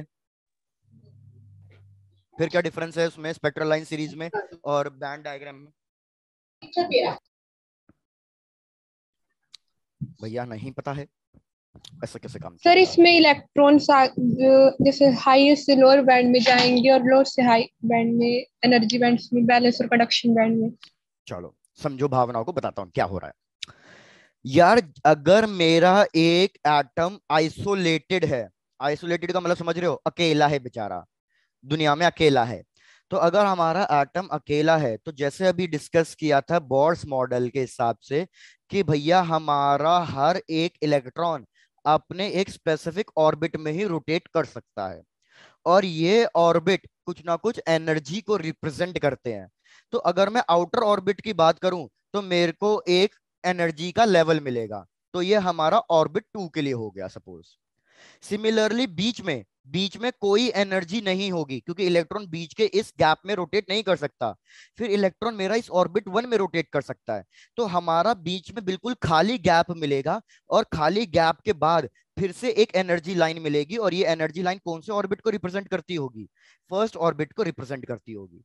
और हमने ये भी डिस्कस कर लिया फर्स्ट ऑर्बिट में कितनी एनर्जी होती है, -13.6, और इसमें कितनी होती है -3.6, 3.5, 3.4 था। क्या ये चीज याद है। Yes sir. Yes sir. तो इधर हमें क्या मिल रहा है, इधर हमें डिस्क्रीट लाइन मिल रही है। डिस्क्रीट लाइन का मतलब समझो, डिस्क्रीट लाइन का मतलब है एक प्रॉपर स्पेसिफिक गैप के बाद लाइन मिल रही है, कि एक लाइन उसके बाद ऐसा नहीं है कि यहाँ पे भीड़ लगी हुई है, प्रॉपर आराम से गैप बना हुआ है। मतलब ये कह लो कि असेंबली और हर एक बंदा 1 आर्म डिस्टेंस पे खड़ा हुआ है। तो भैया अगर हर एक बंदा 1 आर्म डिस्टेंस पे खड़ा हुआ है, तो ये हमारी कहलाएगी स्पेक्ट्रल लाइन सीरीज। ये चीज लेकिन सिर्फ किस चीज के लिए वैलिड है, ये स्पेक्ट्रल लाइन सिर्फ कब तक बनेगी, ये सिर्फ तब तक आइसोलेटेड। बनेगी जब तक हमारा एटम आइसोलेटेड एटम है, बस तब तक। लेकिन हम अब आइसोलेटेड एटम की बात नहीं कर रहे हैं, अब हम किसकी बात कर रहे हैं, अब हम पूरे लैटिस स्ट्रक्चर की बात कर रहे हैं। क्रिस्टलाइन स्ट्रक्चर की बात कर रहे हैं। तो अगर मैं एक लैटिस स्ट्रक्चर की बात कर रहा हूं तो लैटिस स्ट्रक्चर में क्या एक एटम, सिंगल एटम आइसोलेटेड होता है या बहुत सारे एटम्स होते हैं? सर बहुत सारे। बहुत सारे। बहुत सारे होते हैं भैया। हम इसको कह देते हैं कि बहुत सारे का मतलब है एन एटम्स है। अब जब एन एटम्स हो जाते हैं तो दिक्कत हो जाती है। क्या दिक्कत होती है समझो कि भैया ये मेरा एक एटम है, यहाँ पे ये दूसरा एटम है। पहले तो वैलेंस शेल आपस में अकेला था, उसको डिस्टर्ब करने वाला कोई नहीं था। लेकिन जब ये बहुत सारे एन एटम्स क्लोज आएंगे तो भैया ये सब एक दूसरे के वैलेंस शेल पे अपना अपना इम्पैक्ट डालने लगेंगे। जैसे कहावत में कहते हैं संगति का असर, भैया संगति का असर पड़ेगा। इधर भी वही चीज है कि जब बहुत सारे एटम्स एक दूसरे के पास आ रहे हैं तो सब कुछ ना कुछ एनर्जी अपने एक दूसरे पे इम्पैक्ट डालने की कोशिश करेंगे। तो यहाँ पे हमारे वैलेंस शेल की जो एनर्जी लेवल थी, जैसे सपोज मैंने इधर ड्रॉ किया कि भैया मेरा वैलेंस शेल थर्ड ऑर्बिट है, तो अब क्या होगा, इसकी एक स्पेसिफिक लाइन, स्पेसिफिक एनर्जी आ रही थी। लेकिन जब ये सारे एटम्स आ जाएंगे ना तो इस वैलेंस शेल की एनर्जी हमारी डिस्टर्ब होके ऐसे कुछ बैंड्स में बनना शुरू कर देगी, कुछ एक ब्लर, मतलब एक तरीके से डिस्ट्रीब्यूशन हो जाएगा। क्या ये बात समझ में आ रही है आपको? सर ये रिपीट कर दो। ये वाला चीज समझ में नहीं आया, चलो समझाता हूँ। भाई कौन कौन है जिसने एफएम वगैरह सुना है? एफएम सुनते हो कभी जिंदगी में? सुना है? Yes sir. डन, यस सुना सर। है। यार सपोज मैं कह रहा हूँ 98.3 एफएम है भैया, रेड एफएम है। 98.3 पे क्या हो रहा है, बिल्कुल हमें क्लियर कट बहुत ज्यादा स्ट्रॉन्ग सिग्नल्स मिलेंगे तो आपको इधर वॉइस बहुत ज्यादा क्लियर मिलेगी। लेकिन ऐसा नहीं है कि आपको सिर्फ 98.3 पे ही मिलेगा भैया, हल्का सा 98.2 पे 98.1 तक भी जाओगे ना, और सिमिलरली 98.5 तक भी जाओगे तो भी आपके इसके सिग्नल कैच करने को मिलते हैं। तो 98.1 पे भी आपको ये रेड एफएम सुनाई देगा। लेकिन बस 98.1 पे क्या दिक्कत आएगी कि भैया आपके सिग्नल्स इतने ज्यादा स्ट्रांग नहीं होंगे तो इतनी ज्यादा क्लैरिटी नहीं मिलेगी। बस एक यही डिफरेंस होगा। क्या ये बात समझ में आ रही है? Yes sir. तो इधर ये क्या बन गई, इधर ये बेसिकली एक रेंज बन गई है, रेंज। तो इधर पीछे भी यही हो रहा है कि यार जब तक मेरा एटम आइसोलेटेड था तो मेरे को रेंज नहीं मिल रही थी, मेरे को एक स्पेसिफिक लाइन मिल रही थी कि भैया एनर्जी सिर्फ इसी लाइन पे मिलेगी, ना तो इसके ऊपर ना तो इसके नीचे। फिर एक प्रॉपर गैप आएगा, फिर से एक एनर्जी मिलेगी, लेकिन फिर वो इस ऑर्बिट की नहीं होगी, वो दूसरे ऑर्बिट की हो जाएगी, ऑर्बिट 2 की हो जाएगी। पहले चेक करो यहां तक बात समझ में आ रही है आइसोलेटेड के लिए? Yes sir. डन। लेकिन जब लैटिस स्ट्रक्चर बन जाता है तो लैटिस स्ट्रक्चर में वैलेंस के लिए, जैसे वैलेंसी मैंने बोला वैलेंस ऑर्बिट मेरा थर्ड है, तो अब थर्ड ऑर्बिट के लिए एक स्पेसिफिक लाइन, डिस्क्रीट लाइन नहीं मिलेगी। अब इस वैलेंस ऑर्बिट के लिए भी एनर्जी स्प्लिट हो जाएगी, एनर्जी की एक रेंज मिलेगी, और ये रेंज का मतलब एक बैंड, एक वो बन जाएगा, एक प्रॉपर कॉम्बी वो बनेगा, क्या कहते हैं, कलेक्शन मिलेगा आपको। क्या आपको समझ में आ रहा है? Yes yes sir. सर। कि मतलब मेरे थर्ड ऑर्बिट की जो एनर्जी है वो बहुत सारे एनर्जी लेवल्स में स्प्लिट हो गई है, बहुत सारे एनर्जी लेवल में स्प्लिट हो गई है। तो जैसे ये वाला कि मेरा 98.3 एफएम बहुत सारे चैनल्स में स्प्लिट हो गया है। अब चाहे 98.1 लगाओ तो भी आपको एनर्जी मिलेगी, 98.2 लगाओ तो भी आपको एनर्जी मिलेगी, 98.5 लगाओ तो भी एनर्जी मिलेगी। लेकिन इसमें आपको कौन सा एफएम सुनने को मिलेगा? सिर्फ यही वाला एफएम सुनने को मिलेगा। ऐसा नहीं है कि 98.1 पे पहुंच गए और आपको दूसरा एफएम चैनल सुनने को मिल गया, नहीं, सुनने को तो अल्टीमेटली यही मिलेगा। तो ये वाला हमारा एक रेंज मिल गया ना, एक कलेक्शन मिल गया। तो इधर भी वही हो रहा है, तो इस कलेक्शन को हम कहते हैं एनर्जी बैंड। अब चेक कर लो, अब ये वाली बात समझ में आई है? Yes sir. लेकिन सर ये ये yes sir. Energy energy band band. बहुत सारे ऑर्बिट्स का नहीं है, ये एनर्जी बैंड एक स्पेसिफिक ऑर्बिट का ही है, जैसे थर्ड ऑर्बिट का। फिर एक प्रॉपर गैप आएगा और फिर से जो मेरा सेकेंड ऑर्बिट था उसकी भी एनर्जी स्प्लिट हो जाएगी, ऐसे डिवाइड हो जाएगी, तो ये भी एक एनर्जी बैंड बना देगा। तो ये कौन से एनर्जी बैंड, कौन से ऑर्बिट का है? N2 का है। वेरस अगर मैं सबसे अंदर वाले ऑर्बिट की बात करूंगा तो सबसे अंदर वाले ऑर्बिट का एनर्जी बैंड नहीं बनेगा, इसका प्रॉपर डिस्क्रीट ही बनेगा। अब ये सोच के बनाओ ऐसा क्यों हो रहा है कि ऊपर वाले ऑर्बिट्स का तो बैंड बन गया, रेंज मिल गई, लेकिन अंदर वाले ऑर्बिट का बैंड नहीं बना, वो अभी भी डिस्क्रीट ही है, ऐसा क्यों? सर क्योंकि उस पे जो न्यूक्लियस के ट्रैक्शन है वो ज्यादा है, और एज कम्पेयर टू द जो आउटर मोस्ट है। तो भाई बिल्कुल यही कॉन्सेप्ट है कि जब ये एटम्स बिल्कुल आसपास आएंगे ना तो इम्पैक्ट किस पे डलेगा? इम्पैक्ट सिर्फ वैलेंस शेल्स पे डलेगा। जो आउटर ऑर्बिट्स होंगे सिर्फ उन पे इम्पैक्ट डलेगा, अंदर वाला जो ऑर्बिट होगा उस पे न्यूक्लियस का इम्पैक्ट ज्यादा होगा, तो दूसरा वाला न्यूक्लियस इतना ज्यादा इम्पैक्ट नहीं डाल पाएगा। तो हमारा जो सबसे अंदर वाले ऑर्बिट्स होंगे वो हमेशा अनइफेक्टेड रहेंगे। अगर वो अनइफेक्टेड रहेंगे तो उनकी एनर्जी स्प्लिट नहीं होगी, उन पे कोई इम्पैक्ट नहीं डलेगा, तो ये तो जैसे पहले बिहेव कर रहे थे अभी भी वैसा ही बिहेव करेंगे। अब चेक करो पहले ये पूरी जो स्टोरी मैंने सुनाई, क्या ये पूरी समझ में आ गई या नहीं? Done sir sir. डन तो सर। इनकी एनर्जी भी उतनी रहेगी ना? मतलब किसकी बात जैसे कर रहे हो तन्वी? सर जैसे थर्ड ऑर्बिट है तो उसकी एनर्जी तो उतनी रहेगी ना, एनर्जी पे कोई फर्क नहीं आएगा? नहीं, एनर्जी पे कोई फर्क नहीं आएगा, बस ये थोड़ी सी एनर्जी डिस्ट्रीब्यूट हो गई है बस। अभी ओके भी सर। इसकी एवरेज निकालोगे तो 3.4 या 1.51 ही आएगी एवरेज, लेकिन इस नीचे वाले की थोड़ी एनर्जी कम होगी, ऊपर वाले की एनर्जी सबसे ज्यादा होगी, और इन दोनों का एवरेज निकालूंगा तो वो 1.51 आएगा। Okay sir. क्या ये चीज क्लियर हो गई? Yes sir. डन। तो यार ये एनर्जी बैंड डायग्राम है। तो अब देखो मैं एनर्जी बैंड डायग्राम कैसे समझाना चाह रहा हूँ भैया, इस चीज को चेक करो। एनर्जी बैंड डायग्राम क्या हो रहा है कि यार हमारे पास दो टाइप के एनर्जी बैंड होते हैं, दो टाइप के। एक एनर्जी बैंड को हम कहते हैं वैलेंस बैंड, और एक एनर्जी बैंड को हम कहते हैं कंडक्शन बैंड। नाम से ही सोचो वैलेंस बैंड और कंडक्शन बैंड क्या होता होगा, थोड़ा सा सोचो इसके बारे में कि क्या होता होगा हमारा valence band and conduction band. Sir valence band में वैलेंस इलेक्ट्रॉन्स और कंडक्शन बैंड में उनकी वजह से कंडक्शन। वैलेंस बैंड में मतलब बिल्कुल सही, मतलब ये वैलेंस शेल जो सबसे आउटर मोस्ट शेल के एनर्जी स्प्लिट हुई है, जो उसका कलेक्शन रेंज बनेगा वो valence band. Versus conduction band का मतलब है कि हमारा इलेक्ट्रॉन कुछ ना कुछ ब्रेक कर जाएगा कोवेलेंट बॉन्ड से और वो फ्री हो जाएगा। तो जब वो इलेक्ट्रॉन फ्री हो गया तो वो भी अपनी एनर्जी स्प्लिट करेगा, तो जो उसका एनर्जी बैंड बनेगा वो इलेक्ट्रिसिटी कंडक्ट कर सकता है क्योंकि वो फ्री हो गया वैलेंस इलेक्ट्रॉन शेल से, तो वो हमारा क्या कहलाएगा? Conduction band. क्या ये चीज समझ में आ गई आप आपको? Yes sir. तो मैं एक ग्राफ से एक्सप्लेन कर रहा हूँ, आप बस ग्राफ थोड़ा सा करना, ज्यादा टाइम टेकिंग प्रोसेस मत करना इस ग्राफ को, क्योंकि ये ग्राफ हमारे बोर्ड एग्जाम्स के लिए होता है, कॉम्पिटेटिव एग्जाम्स में इतना कोई यूज नहीं है, लेकिन बस समझाना है मेरे को ताकि आपको ये चीज पता चल जाए। ये है डिस्टेंस। भैया भावनाओं को समझो क्या हो रहा है।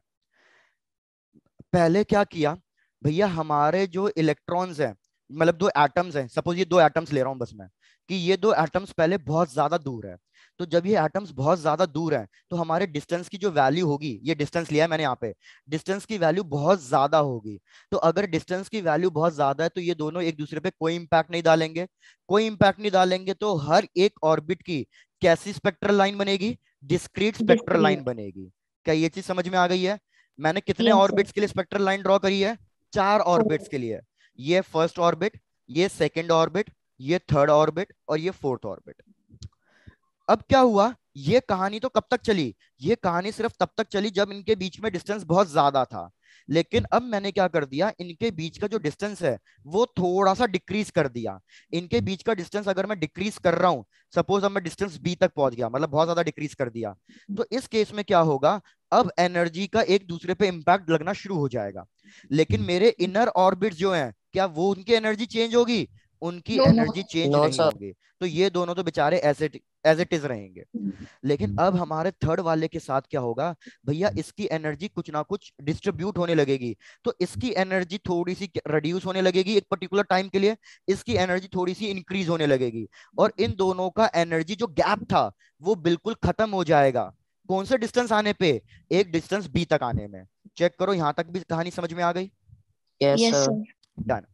लेकिन अगर अब मैं डिस्टेंस और ज्यादा वो करूंगा और ज्यादा डिक्रीज करूंगा, तो हमें क्या देखने को मिलेगा कि भैया अगर आपने डिस्टेंस और ज्यादा डिक्रीज किया तो फिर से क्या हो रहा है, फिर से ये एनर्जी गैप स्प्लिट हो रहा है, फिर से ये एनर्जी गैप स्प्लिट हो रहा है कुछ इस तरीके से। ये डायग्राम बन रहा है। अब ये एनर्जी गैप स्प्लिट क्यों हो रहा है? तो जैसे मैंने बताया, एनर्जी गैप इसलिए स्प्लिट होगा क्योंकि हमारे पास दो टाइप के बैंड बन जाएंगे। हमारा एक बैंड ये मिलेगा, कलेक्शन ऑफ एनर्जीज, और ये बैंड हमारा क्या कहलाएगा? Valence band. और ऊपर एक बैंड मिल जाएगा जो क्या कहलाएगा? हमारा conduction. Conduction conduction band. Band. और इन दोनों के बीच में एक गैप आ रहा है, इस गैप को हम फॉरबिडन कहते हैं energy gap. Forbidden energy gap. Forbidden energy gap. बहुत बढ़िया, फॉरबिडन एनर्जी गैप। अब मेरे को सोच के बताओ कौन से बैंड की एनर्जी ज्यादा होगी, वैलेंस की या कंडक्शन की?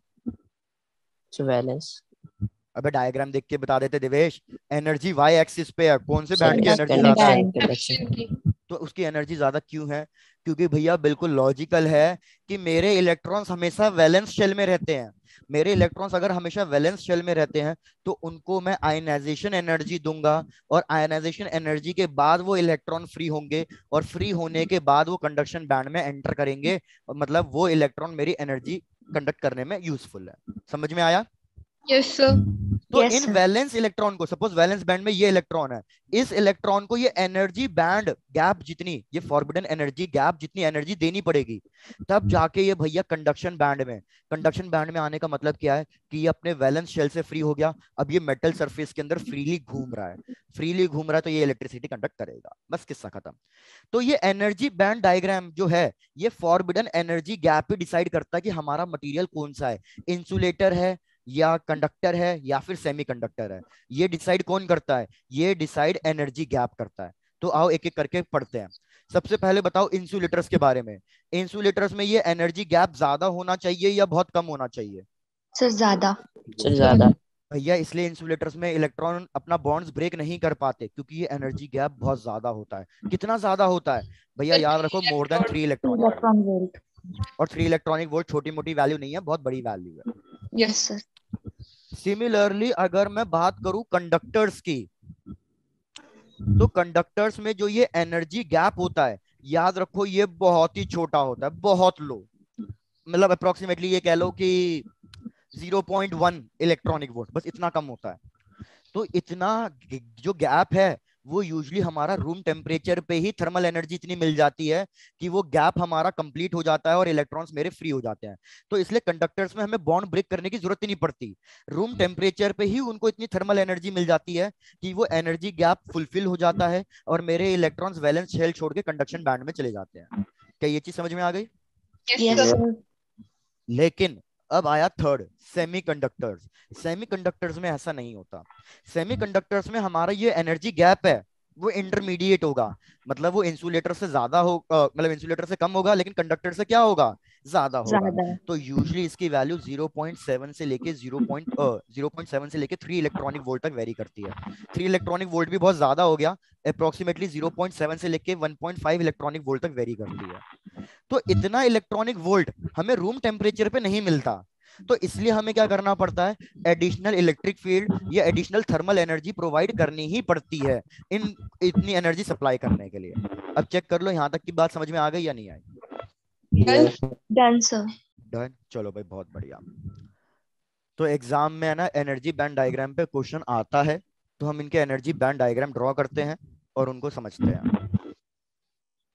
चलो भैया, एनर्जी बैंड डायग्राम।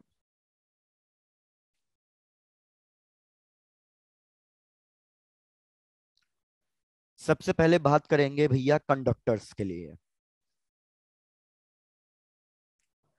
कंडक्टर्स में जैसे मैंने बताया, कुछ कंडक्टर्स ऐसे होते हैं जिनका ये एनर्जी बैंड जो गैप है वो बहुत छोटा होता है, ये एनर्जी बैंड है। तो नीचे मैंने ड्रॉ कर रहा हूँ वैलेंस बैंड। तो वैलेंस बैंड को ऐसा करता हूँ, अलग कलर से ड्रॉ कर देता हूँ, व्हाइट से, ताकि आपको कंफ्यूजन ना हो। और कंडक्शन बैंड को मैं ड्रॉ कर देता हूँ ब्लू से। तो याद रखो इन दोनों के अंदर जो गैप होगा वो बहुत छोटा होगा। वेरएस कुछ कंडक्टर्स ऐसे भी होते हैं, जैसे मैग्नीशियम पोटेशियम वगैरह, जहां पे भैया ये दोनों बैंड बिल्कुल ओवरलैप कर जाते हैं। ओवरलैप कर जाते हैं मतलब कि जैसे मैंने बताया कि इनको इतनी कम एनर्जी चाहिए होती है कि ये उसी वक्त इंस्टेंटेनियसली हमारे रिएक्ट करना शुरू कर देते हैं। मतलब इलेक्ट्रॉन्स उसी वक्त फ्री हो जाते हैं रूम टेम्परेचर के ऊपर ही। तो इस केस में हमारा कंडक्शन बैंड और वैलेंस बैंड थोड़ा सा ओवरलैप करता है। क्या ये वाला डायग्राम भी समझ में आ गया कंडक्टर्स का, दोनों diagram? Yes sir. Yes sir. कि या तो गैप बहुत कम होगा या फिर ऑलमोस्ट ओवरलैप भी करेगा। ये हो गया कंडक्टर्स के लिए। उसके बाद इंसुलेटर्स के लिए तो सबसे आसान है।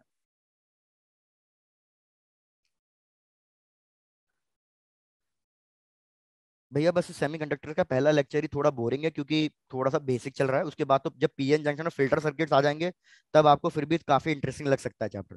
भैया इंसुलेटर्स के में ये गैप हमारा बहुत बड़ा होगा, और जैसे डिस्कस कर लिया ये गैप होगा मोर देन 3 इलेक्ट्रॉनिक वोल्ट का। तो ये हो गया हमारा कंडक्शन बैंड जो बिल्कुल खाली होगा, और ये हो गया हमारा वैलेंस बैंड। यहां तक कंप्लीट कर लो, फिर आगे बढ़ेंगे। Done sir. डन, बहुत बढ़िया। आ जाओ थर्ड वाले पे। सेमीकंडक्टर्स, और सेमीकंडक्टर्स में भी हम कौन सा करेंगे? पहले हम डिस्कस करेंगे अपना इंट्रिंसिक सेमीकंडक्टर्स।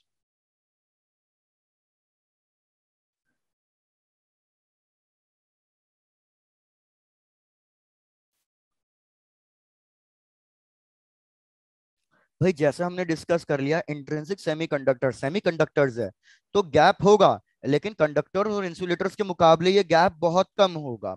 तो energy gap is very small, very low. अब इसमें क्या होगा, इंट्रिंसिक के अंदर हमें पता है कि नंबर ऑफ इलेक्ट्रॉन्स और नंबर ऑफ होल्स कहाँ होंगे, मतलब दोनों की वैल्यू कितनी होगी, सेम होगी।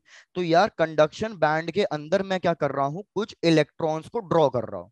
समझ जाना, कुछ इलेक्ट्रॉन्स को ड्रॉ करने का क्या मतलब है कि भैया ये इलेक्ट्रॉन्स वैलेंस शेल से फ्री होके ऊपर आ गए हैं।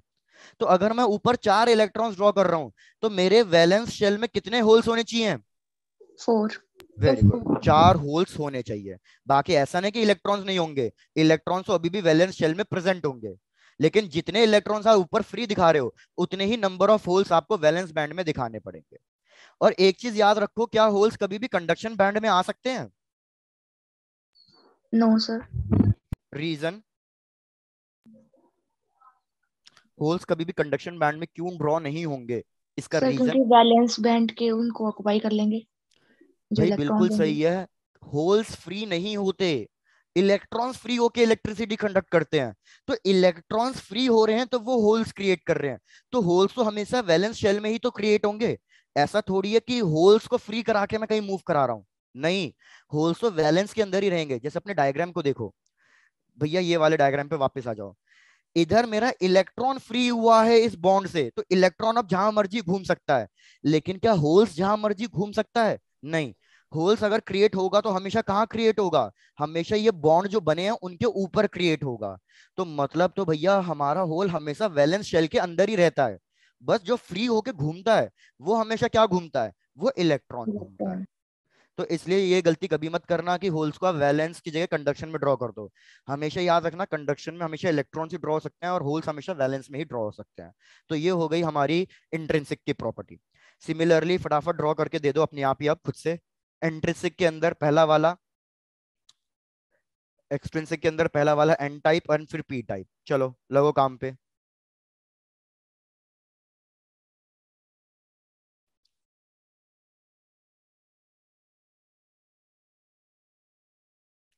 एन टाइप के अंदर हमें पता है नंबर ऑफ इलेक्ट्रॉन्स बहुत ज्यादा होते हैं compare to number of holes. तो भाई फटाफट यही डायग्राम ड्रॉ कर दो।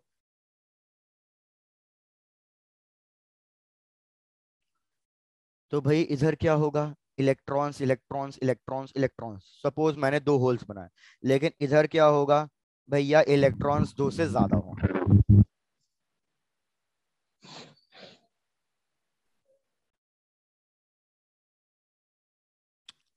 फिर आ जाते हैं दूसरे वाले पे, दैट इज पी टाइप।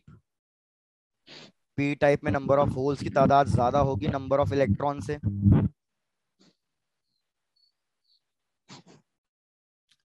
तो number of electrons, number of electrons, number of electrons, number of electrons, number of electrons, holes holes holes holes, 4 holes 5 holes बनाए हैं, तो इधर हार्डली 1-2 इलेक्ट्रॉन ही फ्री हुए हैं। Conduction band, valence band.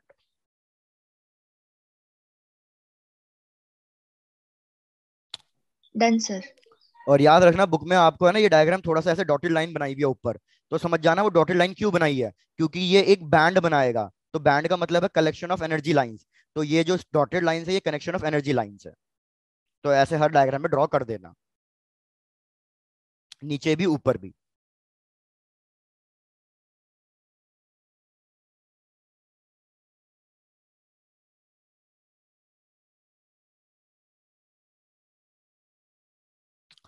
अब पहले भैया यहाँ तक आराम से चेक कर लो, कोई डाउट तो नहीं है किसी को? यहाँ तक हमारा पूरा बेसिक्स हो चुका है, इंट्रिंसिक सेमीकंडक्टर, मतलब all types of semiconductor.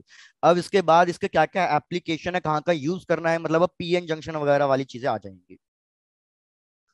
Done sir. Done, चलो बहुत बढ़िया। तो भैया अब आ जाओ थोड़ा सा न्यूमेरिकल वाला हल्का से पार्ट पे। यार अगर मैं कंडक्टर्स की बात कर रहा हूं तो कंडक्टर्स के अंदर हमारा सिर्फ इलेक्ट्रॉन फ्लो करता है। तो अगर मैं पूछूं कि करंट किसकी वजह से प्रोड्यूस हुआ, तो करंट सिर्फ और सिर्फ इलेक्ट्रॉन की वजह से प्रोड्यूस होता है। वेरएस प्रोटॉन्स की वजह से तो मूव ही नहीं करते, तो प्रोटॉन्स की वजह से करंट ऑलमोस्ट कितना होगा, जीरो होगा। तो पूरा का पूरा करंट जो प्रोड्यूस हो रहा है वो इलेक्ट्रॉन्स की वजह से हो रहा है। वेरएस अगर मैं इंसुलेटर्स की बात करूं तो हमें पता है इंसुलेटर्स में तो कोई भी फ्री नहीं होता, तो करंट ऑलमोस्ट कितना, जीरो। लेकिन अब अगर मैं बात करूं सेमीकंडक्टर्स के अंदर, तो यार सेमीकंडक्टर्स के अंदर हमें पता है कि हमारे दोनों फ्लो करते हैं, इलेक्ट्रॉन भी फ्लो करता है और जो होल्स है वो भी मूव करते हैं in the opposite direction of electrons, और वो होल्स एक पॉजिटिव चार्ज की तरह एक्ट करते हैं। तो इस केस में करंट किस किस की वजह से प्रोड्यूस होगा?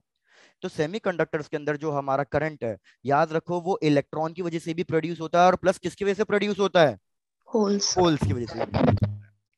अगर मैं इंट्रिंसिक की बात करूं तो इंट्रिंसिक में दोनों का कंट्रीब्यूशन इक्वली होगा इंट्रिंसिक के अंदर। लेकिन अगर मैं इंट्रिंसिक की बात करूं तो उस केस में क्या हो जाएगा, जैसे एन टाइप की बात करूं तो एन टाइप में हमें पता है नंबर ऑफ इलेक्ट्रॉन ज्यादा है, तो याद रखना नंबर ऑफ मतलब current flowing through the electrons की वजह से बहुत ज्यादा होगा in comparison to the holes, लेकिन आएगा दोनों की वजह से। सिमिलरली पी टाइप में क्या होगा, आएगा करंट दोनों की वजह से, लेकिन अब किसकी वजह से ज्यादा होगा current, holes. Number of holes की वजह से। दूसरा कॉन्सेप्ट क्या था जो मैंने अभी आपको एक स्टेटमेंट लिखवाई थी कि रेट ऑफ रिकॉम्बिनेशन। भैया ध्यान दो, हमारा डिस्ट्रक्शन और कंस्ट्रक्शन दोनों बिल्कुल इक्वल अमाउंट में सेम टाइम पे हो रहे हैं, तो मैं ये कह सकता हूं कि हमारा जो रेट ऑफ कॉम्बिनेशन होगा वो डायरेक्टली प्रोपोर्शनल होगा density of electrons plus density of holes. भैया जितने ज्यादा इलेक्ट्रॉन्स होंगे, जितने ज्यादा होल्स होंगे, उतनी जल्दी कंस्ट्रक्शन भी होगा और उतनी ही जल्दी डिस्ट्रक्शन भी होगा। तो इसलिए जो हमारा कॉम्बिनेशन है डिस्ट्रक्शन और कंस्ट्रक्शन का, वो किस पे डिपेंड करेगा, वो इंटायरली डिपेंड करेगा charge density of electrons and charge density of holes पे। चेक करो क्या ये वाली बात क्लियर है? Yes sir. प्रोपोर्शनैलिटी साइन है तो इसको रिमूव करके एक कांस्टेंट लगा दो, this is called as combination constant, that is NENH। याद रखना अब यही आपका मेन फॉर्मूला चलेगा। लेकिन अगर मैं इंट्रिंसिक की बात करूं तो इंट्रिंसिक में मुझे पता है दोनों ही इक्वल होते हैं, तो इसलिए हम इसको RNI² लिख सकते हैं, जहां पे NI क्या है कि भैया number of electrons and number of holes दोनों इक्वल हैं, तो इसलिए इन दोनों को हमने रिप्लेस कर दिया NI से। तो ये सब रेट ऑफ कॉम्बिनेशन चल रहे हैं, तो क्या मैं ये लिख सकता हूं कि RNENH is equals to RNI²? Check करो यहां तक की इक्वेशन में कोई डाउट है तो पूछो। Done sir. RR कैंसल, तो हमारे पास फाइनल आ गया NENH is equals to NI²। बस इस पे एक हमारा छोटा सा क्वेश्चन बन जाएगा, फुद्दू सा क्वेश्चन। Done sir. चलो भैया यहाँ तक सब लोग कंप्लीट करो, फिर एक हल्का सा क्वेश्चन ले लो छोटा सा।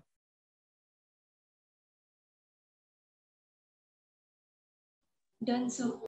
डन, चलो भाई बहुत बढ़िया, आ जाओ कुछ। 1 मिनट। ठीक है पायल।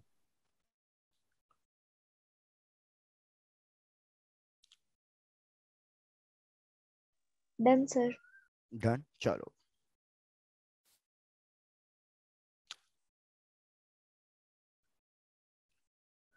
भाई क्वेश्चन बिल्कुल सिंपल है कि हमने एक इंट्रिंसिक सेमीकंडक्टर लिया। इंट्रिंसिक सेमीकंडक्टर ले रहे हैं तो इनिशियली हमें पता है number of electrons and number of holes की जो चार्ज डेंसिटी है वो सेम होगी, चार्ज कंसंट्रेशन सेम है।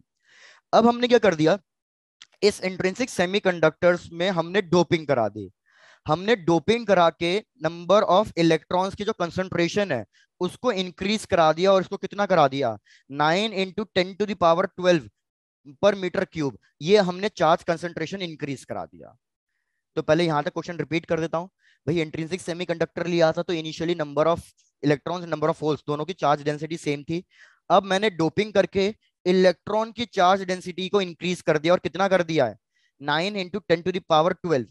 हमें क्या बताना है कि जो ये नया सेमीकंडक्टर बना है इसका नेचर क्या होगा, मतलब ये कौन से टाइप का सेमीकंडक्टर बनेगा। Sir N type.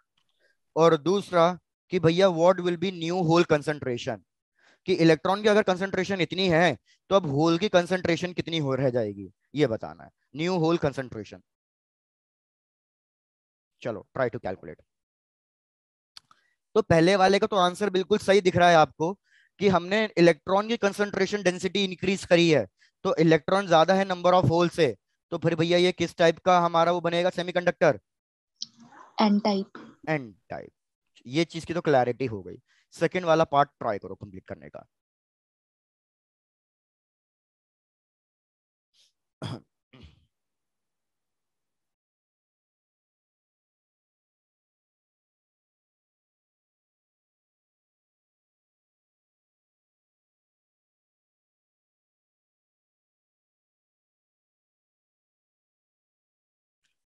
एक मिनट, सॉरी मैंने ये वैल्यू आपको दी ही नहीं है, ये है 6 × 10⁸ पर metre cube.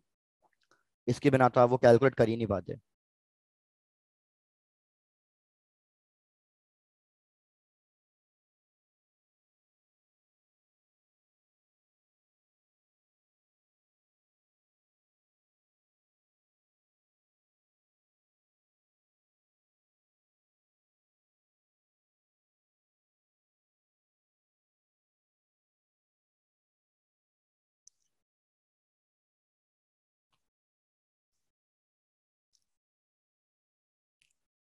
Sir new 4 whole into 10⁴। Repeat करो।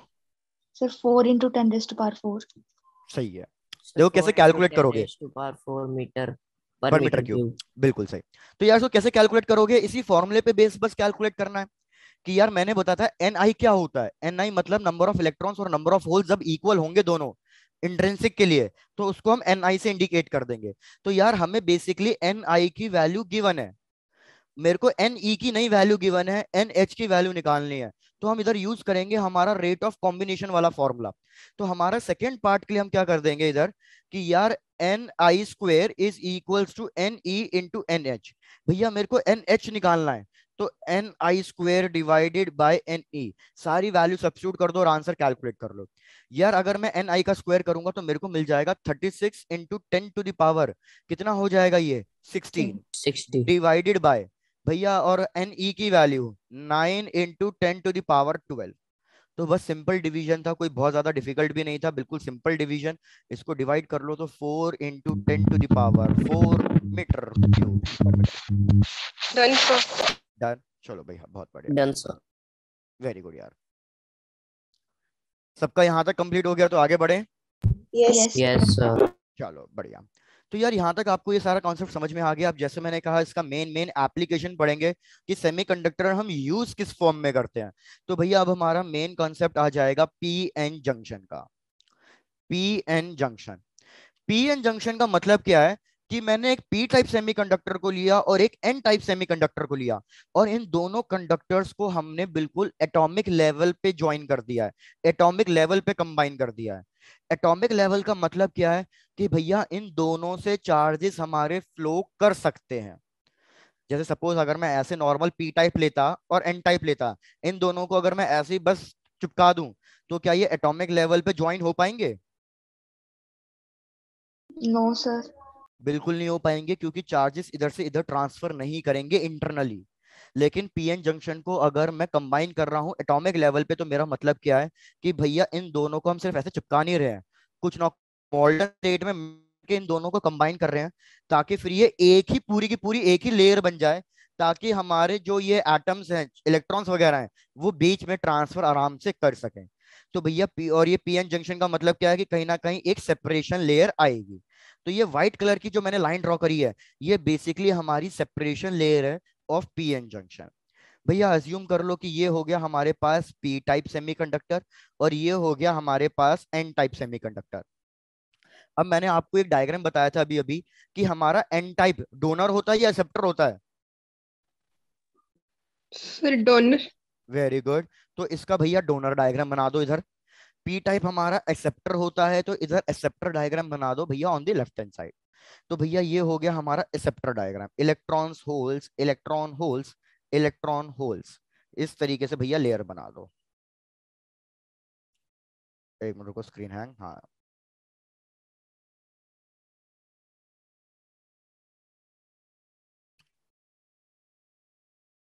और ये एक्सेप्टर इम्प्योरिटीज।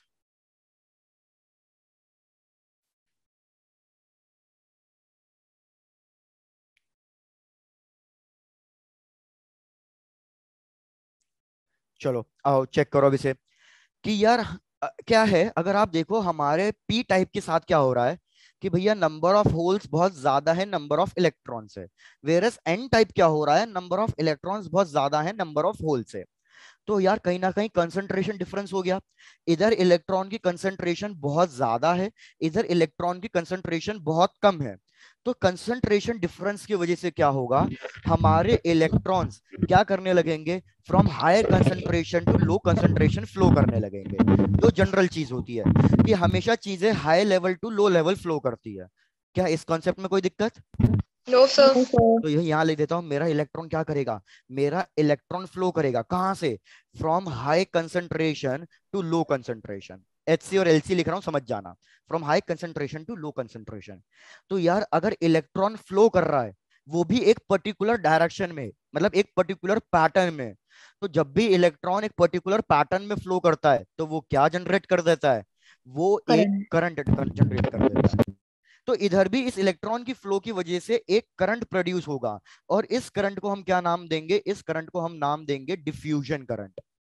डिफ्यूजन करंट क्यों, क्योंकि कंसंट्रेशन डिफरेंस की वजह से ये करंट प्रोड्यूस हुआ है। चेक करो पहले, इसकी बात क्लियर है? Yes sir. Done. इस डिफ्यूजन करंट को हम डिनोट कर रहे हैं आई कैपिटल डी से। लेकिन अब क्या चीज की दिक्कत है यार, इस डिफ्यूजन करंट जो होगा इसकी वैल्यू बहुत छोटी होगी, बहुत छोटी। ये बहुत लो होगा, क्यों? क्योंकि हमारा सिर्फ जो जंक्शन के पास वाले इलेक्ट्रॉन आ रहे हैं सिर्फ वो ही फ्लो करेंगे और वो होल्स की वैकेंसी को फिल करने की कोशिश करेंगे। ये पीछे वाले इलेक्ट्रॉन्स फ्लो नहीं करेंगे, याद रखना। सिर्फ जो जंक्शन के पास हैं सिर्फ वो ही इलेक्ट्रॉन्स क्या करेंगे, वो ही इलेक्ट्रॉन्स फ्लो करेंगे। तो भैया हमारे बहुत कम अमाउंट ऑफ चार्जेस फ्लो कर रहे हैं। तो अगर मेरे बहुत कम अमाउंट ऑफ चार्जेस फ्लो कर रहे हैं तो इसलिए जो डिफ्यूजन करंट होगा वो भी कैसा होगा, बहुत छोटा करंट प्रोड्यूस होगा। चेक करो, ये वाली बात समझ में आई? Yes sir. डन। अब क्या हुआ, इस इलेक्ट्रॉन ने मूव किया, फ्लो किया, इसके रास्ते में मिल गया होल, तो ये होल में जाके फिल कर गया उसको। तो अगर ये होल में फिल हो गया है तो मतलब यहाँ पे वैकेंसी फिल हो गई, हो इलेक्ट्रॉन यहाँ से रिमूव हो गया। तो मतलब भैया ये हमारे पास जो आयंस थे अब वो आयंस नहीं रह गए, अब वो प्रॉपर न्यूट्रल एटम बन गए। तो भैया ये इस लेयर को देखो और इस लेयर को देखो क्या हो रहा है। ये जो येलो लाइन से मैंने लेयर ड्रॉ करी है ये एक ऐसी लेयर है जहां पे हमारे जो आयंस थे वो खत्म हो चुके हैं, मतलब होल्स खत्म हो चुका, एक्स्ट्रा इलेक्ट्रॉन खत्म हो चुका। तो भैया मैं कह सकता हूं कि ये नेगेटिव चार्ज की लेयर बन गई पूरी की पूरी, नेगेटिव आयंस की, और ये पूरी की पूरी पॉजिटिव लेयर बन गई है। Yes sir. तो अगर यहाँ पे पूरा का पूरा पॉजिटिव लेयर है, ये पूरी की पूरी नेगेटिव लेयर है, तो कह सकता हूं कि भैया ये बेसिकली एक बैटरी की तरह एक्ट करेगी, जिसका ये नेगेटिव टर्मिनल होगा और ये पॉजिटिव टर्मिनल होगा। Yes sir. Yes sir. तो इस बैटरी को हम डिनोट करेंगे VB से। पहले यहां तक चेक करो, यहां तक कोई डाउट है तो पूछो। Done sir. डन। अब मेरे को बताओ ये पीछे वाले इलेक्ट्रॉन्स फ्लो क्यों नहीं कर रहे? इसलिए नहीं कर रहे क्योंकि जब आगे वाले इलेक्ट्रॉन्स ने फ्लो करा तो भैया उसने इसको खत्म कर दिया वैकेंसी को, यहाँ पे एक नेगेटिव और पॉजिटिव आयंस की लेयर बना दी पूरी की पूरी। अब ये नेगेटिव और ये इलेक्ट्रॉन्स क्या करेंगे, ये बैटरी का नेगेटिव टर्मिनल इन इलेक्ट्रॉन्स को रिपेल करेगा, तो वो इनको इधर लेफ्ट हैंड साइड ट्रैवल करने ही नहीं देगा ड्यू टू रिपल्शन। सिमिलरली हमारा जो होल्स है वो एक तरीके का पॉजिटिव चार्ज की तरह एक्ट करता है, तो ये होल इस पॉजिटिव टर्मिनल से रिपेल करेंगे, तो ये होल तो वैसे भी ट्रैवल नहीं करते, तो ये होल भी इधर ट्रैवल नहीं कर पाएंगे। तो अब हमारा डिफ्यूजन बिल्कुल रुक जाएगा। तो अगर हमारा डिफ्यूजन बिल्कुल रुक गया है तो याद रखना जो ये डिफ्यूजन करंट है इसको हम मोमेंटरली करंट भी कहते हैं। क्या मेरे को बता सकते हो कि इसका मोमेंटरली मतलब क्या है? सर ये कुछ टाइम के लिए होगा, उसके बाद जो वो जंक्शन बैरियर क्रिएट हो जाएगा। बिल्कुल, कि ये भैया बहुत छोटे मूवमेंट के लिए क्रिएट होते हैं, ये करंट बहुत छोटे से मूवमेंट के लिए प्रेजेंट होता है, उसके बाद ये करंट रुक जाता है क्योंकि चार्जेस का फ्लो होना रुक जाता है। और चार्जेस का फ्लो किसने रोका? चार्जेस का फ्लो इस नेगेटिव और पॉजिटिव लेयर ने रोका जो एक छोटी सी बैटरी की तरह एक्ट कर गए हैं। तो ये छोटी सी जो बैटरी हमारी बनी है, इस बैटरी को हमने एक नाम दे दिया पोटेंशियल बैरियर। पोटेंशियल बैरियर नाम क्यों दिया? क्योंकि भैया इसने चार्जेस के लिए एक बैरिगेटिंग लगा दी, जैसे पुलिस बैरिगेटिंग लगाती है, एक बैरिगेटिंग लगा दी कि भैया ये चार्जेस को इधर उधर ट्रांसफर, मतलब चार्जेस का मूवमेंट रोक देगा ये। तो पोटेंशियल बैरियर। पहले अब यहां तक चेक करो, यहां तक कोई डाउट तो नहीं है? ये दो कॉन्सेप्ट समझ में आए आपको, diffusion current and potential barrier? Done sir. तो यहां तक भैया अपना रिवाइज कर लेना, इसके आगे अब हम कंटिन्यू करेंगे in the next class. Done done done done sir. Very good. Mostly next class में कोशिश करेंगे कॉन्सेप्ट खत्म भी हो जाए और कोशिश करेंगे कि चैप्टर भी खत्म हो जाए। चलो भाई, मिलते हैं नेक्स्ट क्लास में। Tata, bye bye, take care और एंजॉय।